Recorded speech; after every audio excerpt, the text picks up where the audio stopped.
Jedna vec je dovážať z Ázie obalové materiály, kancelárske potreby alebo jednoduché tovary, ktoré nepodliehajú certifikácii. A druhá vec je doviesť si z Číny alebo z inej azijskej krajiny výrobnú linku alebo technológiu, kde okrem prísnych bezpečnostných noriem a certifikácie je potrebné riešiť aj jej zavedenie do prevádzky, servisovanie, montáž a zaškolenie personálu. Odpoveďou na tieto problémy alebo aspekty týkajúce sa dovozu technológií a strojov z Ázie je naša spoločnosť Solidrock, ktorá nadväzuje na podnikanie spoločnosti Infinity Standard, ktorá je jednotným kontaktným bodom pre obchodovanie s Áziou. Spoločnosť Solidrock okrem toho, že nájde výrobcu technológie alebo stroja presne pre vaše podnikanie, či už pôsobíte v potravinárstve, poľnohospodárstve alebo v akomkoľvek inom segmente, tak okrem toho, že vám nájde výrobcu a našije technológiu na mieru, vám zabezpečí aj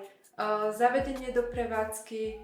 inštaláciu, zaškolenie personálu a servisovanie. Solidrock je teda odpovedou na trhové potreby, kde malé a stredné podniky na Slovensku a v Česku bojujú so silnou konkurenciou zo západných krajín a v mnohých prípadoch si nevedia dovoliť alebo nechcú dovoliť kúpiť drahé technológie zo západu, napríklad z Nemecka, Talianska či USA, kde by tá návratnosť investície bola extrémne dlhá a snažia sa teda hľadať efektívne riešenia, len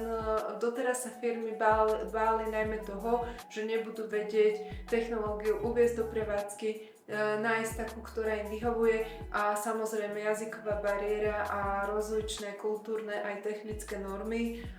im bránili v obchodovaní s azijskými firmami v tomto segmente. Keďže sme odborníci na obchodovanie s Áziou, povedali sme si, že chceme pomôcť